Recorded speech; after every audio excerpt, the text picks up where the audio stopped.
ಎಕರೆ ಜಾಗ ಅಪ್ಪಾಜಿ. ಇಲ್ಲಿ ಲೋಕಲ್ ಬಂದಿದ್ವಿ.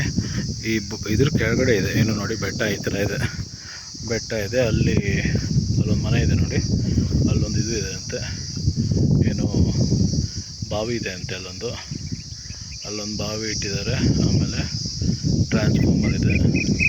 ಆಮೇಲೆ ಇಲ್ಲಿ ಬೋರ್ವೆಲ್ಲು ಇದೆ. ಬೋರ್ವೆಲ್ಲು ಪೈಪ್ಲೈನ್ ಎಲ್ಲ ಹಾಕಿದ್ದಾರೆ. ಏನೋ ಟ್ರಿಪ್ಪಲ್ಲಿ ಇಲ್ಲಿ ಬಿದ್ದಿದೆ. I am not sure. ಇದು 7 ಎಕರೆ ಇದೆ ಅಂತೆ.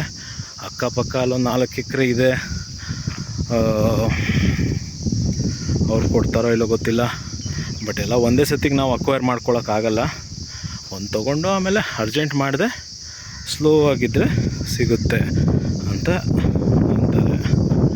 ಸೊ ನೋಡೋಕ್ಕಂತ ಲೊಕೇಶನ್ ಒಂಥರ ಸೀನಿಕ್ಕಾಗಿದೆ, ಬ್ಯೂಟಿಫುಲ್ಲಾಗಿ. ಆ ಕಡೆ ಎಲ್ಲ ತೋಟಗಳಿದೆ, ತೆಂಗಿನ ಮರ ನೋಡಿ, ಒಳ್ಳೆ ತೆಂಗಿನ ಮರಗಳಿದೆ. ಈಗ ಸದ್ಯಕ್ಕೆ ಸಿಗೋದು 7 ಎಕರೆ ಸಿಗುತ್ತೆ. ಆ ಬೆಟ್ಟಗಳಿಂದ ಕರಡಿಗಳು, ಚಿರತೆಗಳು ಬರುತ್ತಾ ನನಗೇನೋ ಡೌಟು. ಬಂದರೆ ಡೇಂಜರು, ಇಲ್ಲಾಂದರೆ ಹ್ಯಾಪಿಯಾಗಿ ಇನ್ವೆಸ್ಟ್ ಮಾಡಿ ಅಂತೂ ಬಿಡ್ಬೋದು. ಡೈರೆಕ್ಟ್ ಓನರ್ ನಂಬರ್ ಸಿಕ್ಕಿದೆ. ನಾರಾಯಣಪ್ಪ ಅಲ್ಲಿ ಮಾತಾಡ್ತಾ ಇದ್ದಾರೆ. ಪಕ್ಕದ ರೈತ ಒಬ್ಬನಿದ್ದಾನೆ, ಅವನು ಸಿಕ್ಕಿದ್ದಾನೆ. ಅವನ ಜೊತೆನೂ ಅವನ ನಂಬರ್ ತೊಗೊಂಡಿದ್ದೀನಿ. ನಾರಾಯಣಪ್ಪನೂ ತೊಗೊಂಡಿದ್ದಾರೆ. This is that 7 acres. ಅವನೇ ನಡೆದು ಪಕ್ಕದಲ್ಲಿ ಸಿಗುತ್ತೆ ನಿಮಗೆ. ಅಲ್ಲಿ 18 ಎಕರೆ ಒಂದಿದೆ, 4 ಎಕರೆ ಒಂದಿದೆ. ಸ್ಲೋವಾಗಿ ತೊಗೋಬೇಕು ಅಷ್ಟೇ.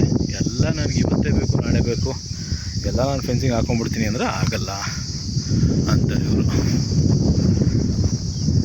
So looks nice. ಲೊಕೇಶನ್ ನಾನು ನಿಮಗೆ ಎಕ್ಸ್ಪ್ಲೈನ್ ಮಾಡ್ತೀನಿ ಅಪ್ಪಾಜಿ.